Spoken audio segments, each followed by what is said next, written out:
जय हिंद दोस्तों। मैं करीब पिछले 5 महीने से मीरा भाईंदर के कोविड-19 के रिपोर्ट के संबंध में वीडियो बनाते आ रहा हूं। स्टार्टिंग में एमबीएमसी द्वारा यानी मीरा भाईंदर महानगर पालिका द्वारा एरियाज़ की डिटेल दी जाती थी। मैं बात करूं तो अप्रैल महीना हो, मई महीना हो, जून महीना हो, तो इन महीनों में एरिया की डिटेल्स दी जाती थी एमबीएमसी द्वारा कि कोरोना पॉजिटिव पेशेंट्स कौन से इलाके से रिपोर्ट हुए हैं। लेकिन बीच में एक गलती हुई एमबीएमसी द्वारा, पुराने पेशेंट्स को वापस नए लिस्ट में रिपीट कर दिया गया था और उसके बाद से अभी तक, अभी सितंबर आ गया है, ये गलती करीब जुलाई के महीने में हुई थी। उसके बाद से लेकर अभी तक एमबीएमसी द्वारा एरिया की डिटेल्स नहीं दी जाती है।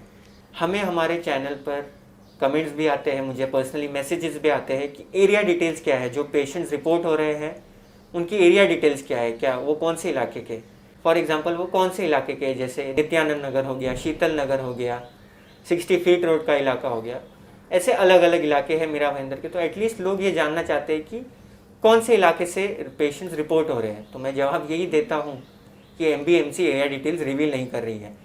तो लोगों के दिल में ये एक शंका है कि जो पेशेंट्स रिपोर्ट हो रहे हैं रोज़ाना, जो कोविड रिपोर्ट में बताता हूँ, या जो भी पेशेंट्स एमबीएमसी ऑफिशियल जानकारी देती है कि आज इतने पेशेंट्स रिपोर्ट हुए हैं, आज इतने हुए हैं, तो लोगों को ये शंका है कि ये जो पेशेंट्स रिपोर्ट हो रहे हैं वो सही है कि नहीं, कि एमबीएमसी बस ऐसे ही दे रही है।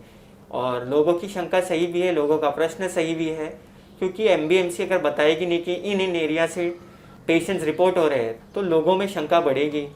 ऊपर से जो पेशेंट्स की डेथ होती है, मतलब जिसको एमबीएमसी बताती है कि ये कोरोना की वजह से डेथ हुई है इनकी, उनकी भी डिटेल्स नहीं देती है कि वो कौन से एरिया के थे, उनकी एज क्या थी। ऐसी बहुत सारी डिटेल्स है जो एमबीएमसी नहीं देती है और लोगों को ये शंका रहती है कि ये डेथ हो रही है, ये सिर्फ कोविड की वजह से हो रही है या दूसरी बीमारियों से भी हो रही है। अभी कुछ दिन पहले ही सिटी हेडलाइंस न्यूज़ पर आपने देखा होगा एमएलए गीता जैन का इंटरव्यू। उसमें उन्होंने साफ साफ कहा था कि बहुत सारे ऐसे पेशेंट्स रहते हैं जिनकी डेथ दूसरी वजह से होती है, लेकिन वो कोरोना पॉजिटिव भी रहते तो उनको कोरोना में गिना जाता है।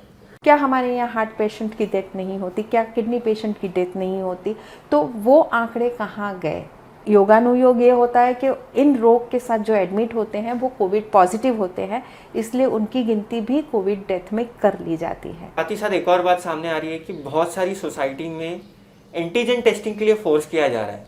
यानी सपोज कोई सोसाइटी में कोई कोरोना पॉजिटिव पेशेंट रिपोर्ट हुए, उस सोसाइटी के मेंबर्स को एंटीजन टेस्टिंग के लिए फोर्स किया जा रहा है कि आप सबको कंपलसरी एंटीजन टेस्टिंग करवानी है। अभी मैं एंटीजन टेस्टिंग के बारे में आपको बताऊं तो अभी जो सुनने में आ रहा है एंटीजन टेस्टिंग के बारे में, कि अगर एंटीजन टेस्टिंग में आपकी रिपोर्ट पॉजिटिव आती है, कोरोना की रिपोर्ट, तो आपको पॉजिटिव माना जाएगा। लेकिन अगर आपकी एंटीजन टेस्टिंग में रिपोर्ट नेगेटिव आती है तो कन्फर्मेशन के लिए एक और टेस्ट किया जाएगा। इस बारे में जब हमारी बात मीरा भाईंदर की विधायक गीता जैन जी से हुई तो उन्होंने भी यही कहा, एंटीजन टेस्टिंग से अगर आप कंफर्म रिजल्ट नहीं मानते हो तो ऐसे टेस्टिंग करा के फ़ायदा क्या है। जिसको आप कंफर्म मानते हो वही टेस्ट कराए आप, थोड़ा लेट होगा लेकिन जिस टेस्ट को आप मान्यता देते हो वही टेस्ट करवाइए। एक हमारे परिचित का एंटीजन टेस्ट पॉजिटिव आया, पर उनके दिमाग में कहीं शक था कि नहीं, मैं बिल्कुल भी, मेरे पास सिम्टम्स नहीं है तो मुझे ये चेक कराना है। उन्होंने आरटी-पीसीआर से वो चेक कराया और वो नेगेटिव आया। अब जिस टेस्ट को हम ऑथेंटिक मान रहे हैं वो आरटी-पीसीआर है, तो उस बंदे को अल्टीमेटली नेगेटिव करार दिया गया कि भाई आप नेगेटिव है। जो मापदंड है वो आरटी-पीसीआर के ही मानने हैं, तो ये एंटीजन टेस्ट करने से हमारे क्या डबल पैसे वेस्ट नहीं हो रहे हैं?